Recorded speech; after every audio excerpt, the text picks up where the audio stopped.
భారతదేశంలో సహకార సంఘాలకు గొప్ప చరిత్ర ఉంది. స్వాతంత్ర్యం వచ్చినప్పటి నుండి దేశ అభివృద్ధిలో ముఖ్యమైన భాగం. సహకార రంగంలో స్తబ్దత నెలకొంది.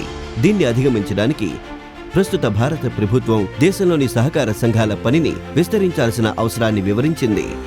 అలాగే సుమారు 30 కోట్ల మంది సహకార సంఘాల సభ్యుల ఆదాయాన్ని మరియు అభివృద్ధికి దోహదపడే కొత్త విధానాలను రూపొందించింది. గౌరవనీయులైన ప్రధానమంత్రి శ్రీ నరేంద్ర మోదీ గారి సహకారంతో సమృద్ధి అనే భావన నుండి ప్రేరణ పొంది 6 జూలై 2021న నూతన సహకార మంత్రిత్వ శాఖ ఏర్పాటు చేయబడింది. सहकारिता के लिए अलग मंत्रालय बनाया, अलग बजट का प्रावधान किया. आज कोऑपरेटिव्स को वैसी ही सुविधाएं, वैसा ही प्लेटफॉर्म उपलब्ध कराया जा रहा है जैसा कॉरपोरेट सेक्टर को मिलता है. దేశంలోని 8.5 లక్షల సహకార సంఘాల సమగ్ర అభివృద్ధి మరియు సంక్షేమం దిశగా ఇది ఒక చారిత్రాత్మక అడుగు.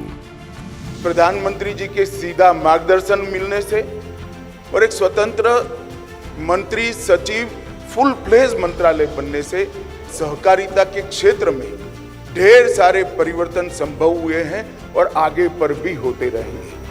గౌరవనీయులైన హోంమంత్రి మరియు సహకార మంత్రి శ్రీ అమిత్ షా మార్గదర్శకత్వంలో రోడ్ మ్యాప్ తయారు చేయబడింది. సహకార సంఘాల అభివృద్ధే వీరి లక్ష్యం. ప్రాథమిక సహకార సంఘాల ఆర్థిక పటిష్టత, సహకార సంస్థలను బలోపేతం చేయడం మరియు వాటిని ఒక శక్తివంతమైన ఆర్థిక సంస్థగా మార్చడం కోసం తొలి అడుగు ప్యాక్స్ యొక్క నమూనా ఉపచట్టాలను రూపొందించడం. తద్వారా వారు మరింత ప్రభావవంతమైన మరియు సమర్థవంతమైన వాణిజ్య సంస్థగా పనిచేయవచ్చు. ప్యాక్స్ యొక్క కంప్యూటరైజేషన్ ప్రారంభమైంది.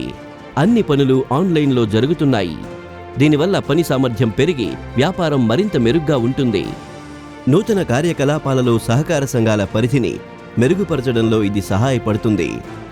ధాన్యం నిల్వ, నీటి సరఫరా నిర్వహణ, ఈ సేవలు అందించడం, పెట్రోల్, డీజిల్, ఎల్పీజీ పంపిణీ, గ్రామీణ సంఘాల్లో జనరిక్ ఔషధాలను విక్రయించడం మరియు రైతులకు ఎరువులు విక్రయించడం మొదలైనవి.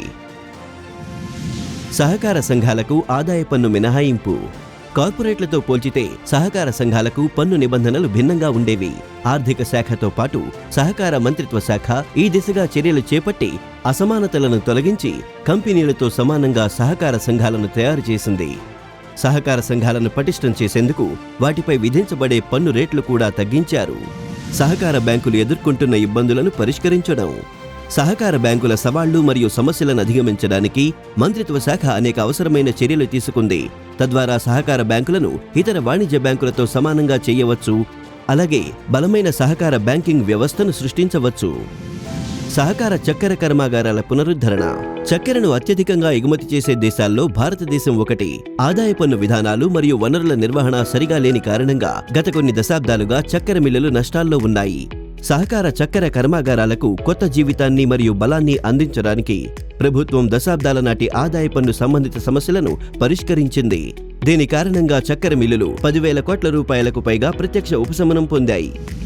సహకార మంత్రిత్వ శాఖ జాతీయ స్థాయిలో 3 కొత్త బహుళ రాష్ట్ర సహకార సంఘాలను ఏర్పాటు చేసింది.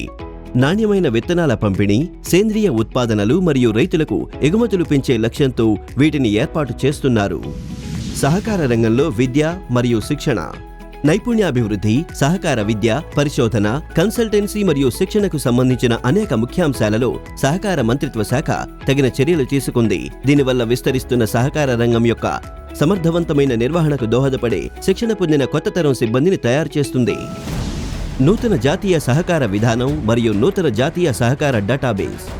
సహకార సంఘాల నిర్వహణలో మెరుగైన విధాన రూపకల్పన మరియు అభివృద్ధి కోసం నూతన సహకార విధానం సిద్ధం చేయబడుతోంది. దేశంలోని అన్ని సహకార సంఘాల డేటాబేస్ తయారు చేయబడుతోంది. ఈ పని చివరి దశలో ఉంది. జెమ్ పోర్టల్లో సహకార సంఘాలను కొనుగోలుదారుగా చేర్చడం. జాతీయ సహకార అభివృద్ధి సంస్థ ఎన్సిడిసి యొక్క విస్తరణ. ఎన్సిడిసి వివిధ రంగాలలోని సహకార సంఘాల కోసం స్వయం శక్తి సహకార్, డైరీ సహకార్, నందిని సహకార్ వంటి పథకాలను ప్రారంభించింది. సెంట్రల్ రిజిస్ట్రార్ కార్యాలయాన్ని బలోపేతం చేయడం. సెంట్రల్ రిజిస్ట్రార్ కార్యాలయం కంప్యూటరీకరణతో బహుళ రాష్ట్ర సహకార సంఘాల రిజిస్ట్రేషన్, నియంత్రణ మొదలైనవి ఆన్లైన్లో జరుగుతాయి. దీనివల్ల పనిలో సౌలభ్యం, పనిలో వేగం, పారదర్శకత, పేపర్లెస్ ఆఫీస్ వంటి ఉపయోగాలు ఉంటాయి. బహుళ రాష్ట్ర సహకార సంఘాల సవరణ చట్టం 2023. ఈ చట్టం ద్వారా 97వ రాజ్యాంగ సవరణ యొక్క నిబంధనలను ఇప్పుడు పొందుపరచడం జరిగింది. ఇది బహుళ రాష్ట్ర సహకార సంఘాలలో సమర్థత, సుపరిపాలన, నిష్పక్షపాతంగా జరిగే ఎన్నికలు మొదలైన వాటిని నిర్ధారిస్తుంది. సహకార రంగాన్ని అభివృద్ధి చేసేందుకు నిరంతర కృషి జరుగుతోంది. ప్రభుత్వ ప్రయత్నాల కారణంగా సహారా గ్రూపు పెట్టుబడిదారులు తమ డిపాజిట్ రీఫండ్ను పొందడం ప్రారంభించారు. ఈ ప్రక్రియ ఆన్లైన్ పోర్టల్ ద్వారా కొనసాగుతోంది. ప్రత్యేకంగా స్వతంత్ర మంత్రిత్వ శాఖను ఏర్పాటు చేయడం ద్వారా సహకార రంగంలో అనేక మార్పులు సాధ్యమయ్యాయి. समग्र देश के सहकारिता आंदोलन को हम बड़ा बल देंगे और प्रधानमंत्री जी का जो कार्यकाल है वो सहकारिता का इतिहास में सुवर्ण अक्षरों से लिखा जाएगा. ప్రభుత్వం చేస్తున్న ఈ ప్రయత్నాలతో సహకార సంఘాలతో అనుబంధం ఉన్న కోట్లాది మంది రైతులకు ప్రతిష్టాత్మక పథకాల ద్వారా ప్రయోజనం లభిస్తుంది.